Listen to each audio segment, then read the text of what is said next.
Hello, welcome to your lecture on rhetorical appeals. Today we're going to talk about how to appeal to your reader and your audiences. A lot of what we're going to talk about applies to speech normally, but it also applies to writing. So what we're going to talk about today, what rhetoric is, because we're talking about rhetorical appeals. And you probably have heard the term rhetorical questions before, but we're going to talk about kind of the origin of that word. We're also going to talk about what the rhetorical modes or appeals are and how you can use them in your arguments and in your writing. So a good way to think about them and to learn about them is through advertisements, because advertising is always trying to persuade us to buy something, do something, believe something. And we're not advertising, obviously, but we are trying to persuade people in our essays, especially in the argument essay. So thinking about it in terms of advertisements might help to give it a little bit of context to what we're talking about. So the first thing we're going to talk about is what is rhetoric. Basically, it's the art of effective or persuasive speaking or writing in our case, especially the use of figures of speech and other compositional techniques. So essentially what you want to think about is your message that you want to get across. So when you're writing an argument essay, your message is really going to be your thesis statement. That's what you want readers to take away from your paper. And then there's these other three elements that you can see on that diagram outlined: purpose, author, and audience. So your purpose is kind of your why. Why are you writing this? Why do you care about this? Why should your audience care about this? That's why I let you pick your own topics, because I want you to care about what you're writing about. I want you to have a purpose. I don't want you to just write something because your purpose is that you have to. I want you to actually want to spread a message. Next thing you want to think about is your audience. What do they expect from you? What are they coming in with? And I think we've talked about this before with the idea of audience. Who are your readers, right? They're an academic audience. We've definitely talked about that before. What are their expectations of you? What do they already know? What do they need to know in order to really understand your argument? Last thing is the author, and that's you. You're the writer. Or if we're talking about speaking, it would be the speaker. What is the speaker's personality? What's coming through in their writing or in their speech? What beliefs do you have that you are either trying to get across to your audience in your message, or are you trying to hide any biases, things like that? So you want to make sure that you're very aware, self-aware while you're writing of your own language and your tone and things like that. So the author, which is you, the audience, and the purpose all come together to create the message that the piece sends out to the world.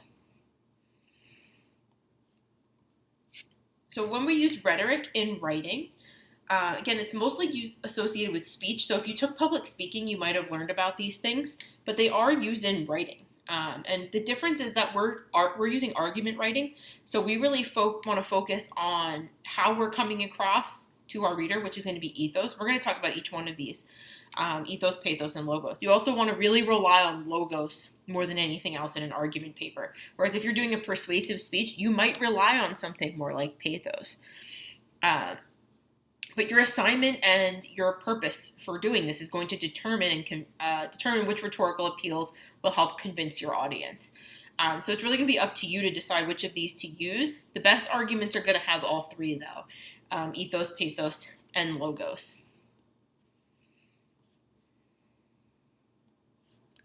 So the first one is ethos, and that is basically argument by speaker.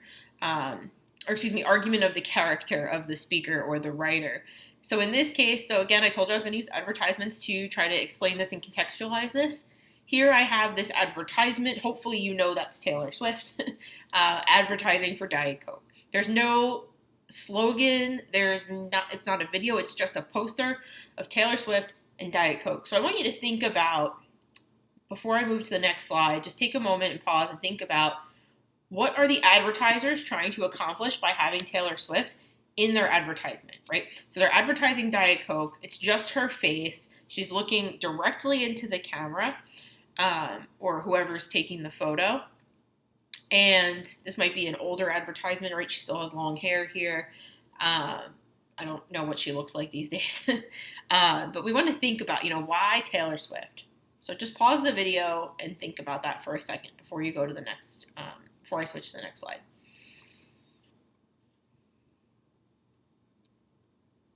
Okay, so again, ethos is argument by character, and when I say by character, it's of the author or the speaker. So just to kind of break down what's going on in that advertisement, we want to think about, again, that triangle where it said purpose, audience, message, and author, right? The author is going to be Diet Coke or Coca-Cola, right? They're the ones doing the advertising. They're creating the advertisement. It's their team doing it. The audience is, who do you think the audience is if Taylor Swift is advertising, at least at the time it came out? A younger audience, right? Young women who are trying to be healthy, who want to be liked and popular. That's their target audience for that advertisement, right? That after Diet Coke lost its whole Diet Coke is healthy advertising, they had to find other ways to get their product out and get people to buy it. So any kind of celebrity endorsement is going to rely on ethos, right? The persuader's personality, their reputation, and their ability to look trustworthy.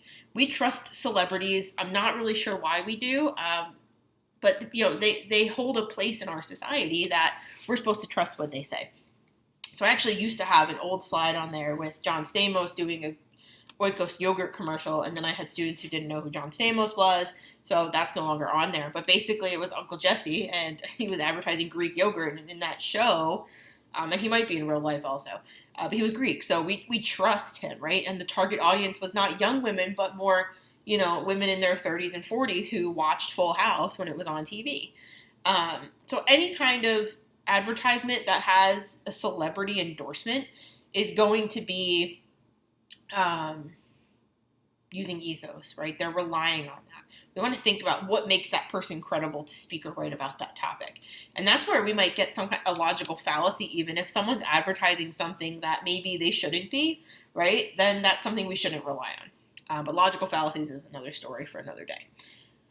So some ways we can use ethos in our own writing. Obviously, we're not going to pull in celebrity endorsements. Maybe you will. Maybe you'll pull in some celebrity quote or something into your paper. But for our arguments, we want to rely on our own ethos. So think about ways you could do that. One of the best ways to do that is using proper decorum or writing in the way that your audience expects you to. So if you're writing for an academic audience, they're expecting you to write in an academic voice. So that's going to make you appear trustworthy. Right? It's going to play into your reputation. You also want to think about virtue, right? What does the audience believe is virtuous? That's what you want to portray in your writing. Also, just practical wisdom, appearing to know the right thing to do. A lot of you are writing about very controversial things, and your paper should express that this is the right thing to do, whatever side you're taking. And then also practicing disinterest. And that doesn't mean, being uninterested. That's very different. Disinterest is not writing from a place of your own interest, but writing from a place of what your audience is interested in. So politicians are really good at this. They are speaking from a place where supposedly they're addressing the needs of their audience and their voters, which are probably not the same needs that they have. Politicians have a lot of money, and if they're talking about, tax breaks for the wealthy, things like that, then they're addressing that reader. But if they're talking about something like free healthcare, people in politics don't need free healthcare or government subsidized healthcare, or whatever you want to call it. They're appealing to the needs of their reader and the interests of their reader or their audience. So that's what you want to do as well. So that's ethos.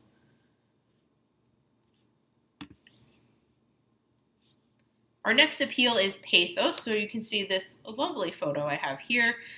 This still from the ASPCA commercial. I'm sure you've heard this before with Sarah McLachlan singing the Arms of the Angels song, and everybody just cries and they have to change the channel. If you haven't seen it, you're not missing anything. It's very sad. They have all these puppies and kittens in cages, and they have to go and rescue them. And, your donation will save all the puppies. And you just want to call the number and say, take all my money. At least I do.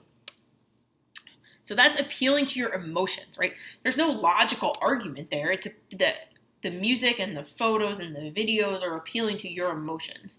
That's what they want. They want you to feel emotional so that you will donate to them. And that's a lot of places or companies or whatever that are trying to get donations will play into your emotions. But sometimes they'll play into it with products too. It doesn't necessarily have to be a sad or angry emotion. It could be a happy emotion. There's lots of different advertisements that do this. Again, anything looking for donations, like St. Jude's, they have all the families with the kids with cancer.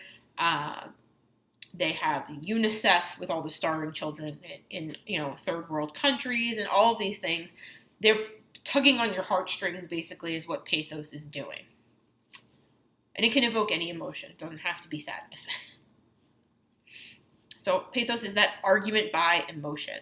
We really don't want to do this in our writing because you want to be persuading an academic audience, right? An academic audience doesn't want their heartstrings tugged upon. They want the logic. They want the evidence. They want to know that you're credible to talk about what you're talking about. So this is not something we want to use necessarily in an argument paper, but you might pull it in at the end.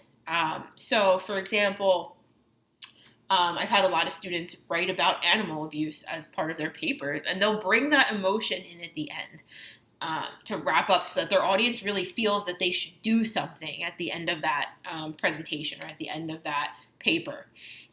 Say something like, I'm trying to think of something off the top of my head while I'm recording this. We have to change. I think someone wrote about the laws. We have to change. It was breed-specific legislation. That's what it was. We have to change this breed-specific legislation because all of these pit bulls are being put into kill shelters and all of these things. So it was that ending of emotion, right? Playing into that sympathy to get your reader to really go out with a bang from your paper and feel the need to do something. You're trying to persuade them. But this should not be the basis of your entire argument. It might have been a topic you chose because of an emotion you have, but you don't want to just rely on that emotion. And that's where it gets a little bit tricky for a lot of people who are starting to write, especially when we write about things that we care about. I know I do this. I was just talking to somebody. I said, every paper I write starts off with some kind of angry rant about whatever the topic is, and then I have to go back and fix it. And I'm like, can we just normalize angry ranting? But no, because me being angry about something isn't persuading people who may not have cared about that topic before.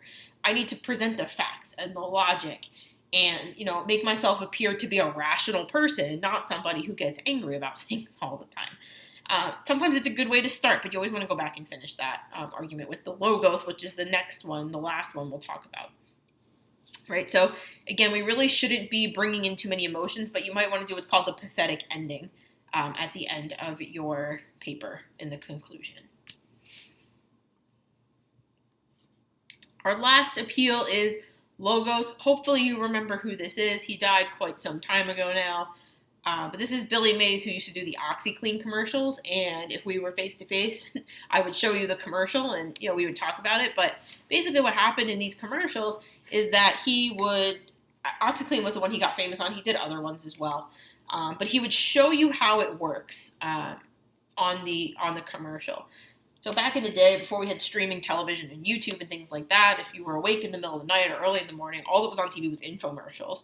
And OxyClean was one of them, where it was just a half an hour of people showing you how a product works. That's logos, showing you how something works, giving you evidence for how something works. Even though there's things, obviously, that happen on TV that don't happen in real life. We want to remember that, too, that just because someone's showing you something doesn't necessarily mean it's true. There's that old saying, believe nothing that you hear and half of what you see. So we want to be very careful about it, but showing someone how something works is often a very persuasive technique. So again, logos is argument by logic and reason and evidence. This is what we're doing mostly in our argument papers. You're pulling in evidence from people who have done experiments or studies or research and presenting that to your reader. Right? So again, making sure that your argument is sensible and logical. This is why we can't just rely on emotions, right? I gave you that example of me starting my papers with an angry rant and then going back in and adding that evidence and changing my tone, right? So my emotion is still underlying there, that I'm upset about this, or I think something needs to change about whatever this topic is. But that's not the basis for my argument, right? It's not just me ranting at somebody in an academic paper. I go back and I change my tone, and I insert the evidence and move things around and make sure that it's not just emotion. This is how you do that. You add in that evidence. We also want to, again, make sure we're not saying I too much or at all in your case in your argument papers, because You don't want to appear that this is just something that you think. Your argument should be universal.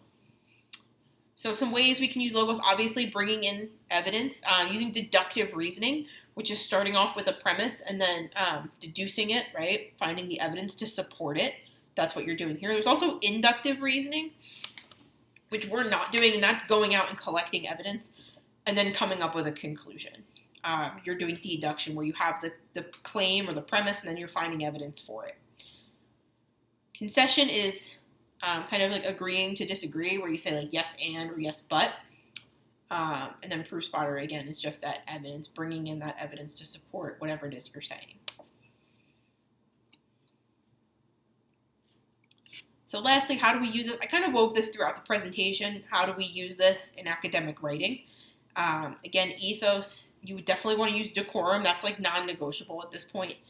And disinterest. You don't want it to just be like, I care about this because. It should be, you kind of want to, without saying you should, say why your audience should care about whatever this topic is. Pathos, again, you can bring in that pathetic ending. You can bring in the emotions at the end. You can paint some kind of picture of a future that's like destitute if we don't make some kind of change. And then again, logos, that logical reasoning, presenting evidence. We talked about this before, where you want to present your evidence in a way that makes sense logically, right, throughout your paper. So each of these has its place in academic writing. The best arguments are going to have all three of these in a very balanced way. Again, pathos should really be very minimal, if at all, but ethos and logos definitely need to be balanced in your paper. Because you can have the best evidence, but if you don't sound like you know what you're talking about, nobody's going to listen to you. And I think that's the biggest hurdle for a lot of students that are starting out in college with academic writing, is that we're just not taught how to do that until we come to college. And this class is practice for that. So I'm going to practice using your academic voice, write in a way that you think other academics expect you to write, not what you want to do or what I think you should do, right? If you were presenting this to people who were experts, how would you write it? That's ethos. Okay, so just to wrap up again, there's those three categories: ethos, pathos, logos. Those are Aristotle's terms for the modes or appeals of persuasion. So I have this little graphic here: heart, head, cred, right? Pathos, logic, credibility. Pathos, logos, ethos there. So this was a concept that I learned and I never really grasped until I had to teach it. So if you're a little confused, that's okay. It'll just take some getting used to. Hopefully the advertisements help. Again, nobody ever explained it to me in a way that made sense, so I'm hoping that was helped contextualize that for you. So when you're writing arguments, it's up to you to decide which ones are going to convey your message accurately, appropriately, and persuasively. And it's going to depend on the assignment. It's going to depend on those things we talked about in the beginning, right? What's your message? What's your purpose? What's your perspective going in? What does your audience expect of you?